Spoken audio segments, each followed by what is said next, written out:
এটা এই কালকে কি বার? কোনটা?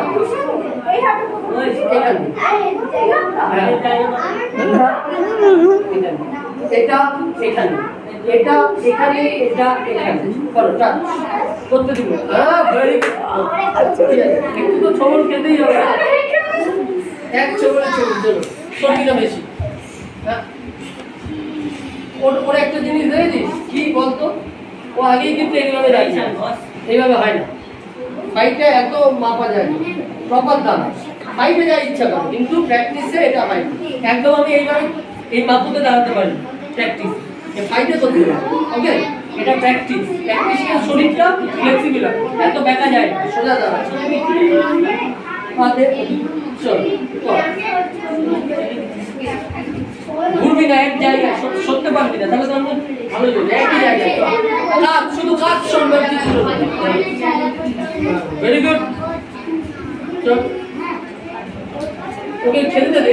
হ্যাঁ, এবার এবার এবার এবার একটা কি হচ্ছে দেখ, এবার একটা কি হচ্ছে দেখ, ওদের বারবার তোকে টাচ করছে তো ওকে তুই পাচ্ছিস না। ওকে তুই পাচ্ছিস, ওকে কি করে পাবি? ওকে ডাক। ও যেই ক্রসে আসবে, ও যেই কি কর, করছিস তো। এবার আমি না পাচ্ছি না, ও দেখ কর, এই কর,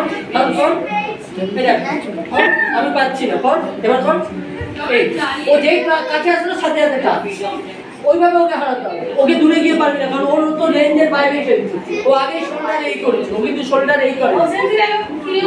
কথা বলবি না, বুঝলি? বুদ্ধিটা কি আপনাকে? ও কিন্তু রেঞ্জের বাইরে খেলছে, ও খেলবে সব ফাইটার বড় না, ও রেঞ্জের বাইরে খেলবে। আরেকটা মেয়ে খেলছিল সেন্সিভ দাদামিতে, কি করছে ওকে বললাম, যেই ইয়ে করেছে এই করে কি আমি বললাম ওরম না, একটা দেখা একটা মার। ও কি করছে ওরা তো ধরে নিতে তো, ও যদি এরকম ভাবে এই করে, আমি যদি এখান থেকে স্ন্যাপ মারি এমনি পয়েন্ট মারি। ও কি করছে ওয়ান টু কিক, ওই একটাই কম্বিনেশন করে গেল, মেয়েটা হেরে গেল। সেইখানে দুজনকে হারালো, তৃতীয় হেরে গেল। তো ওই যে হেরে গেল না, তো তুই ওর কাছে হারিস। হ্যাঁ, ওর কাছে হেরে গেল। ওকে আমি বলে দিয়েছি, কিন্তু ও যখন এগোচ্ছে আমি বলে দিয়েছি ওইটাই মারবে বলেছিলাম তো, ওইটাই ও অ্যাপ্লাই করছে। আমি ওকে কি বলেছিলাম, ও যখন আমি কি বলেছিলাম, ও যেই এসছে না, আমি বললাম জাস্ট এইটা এরকম করতে। চলো ফাইটটা এটাই, ফাইটটা হচ্ছে বডি ফাইট। লাইকে এই শোন মার্শাল আর্ট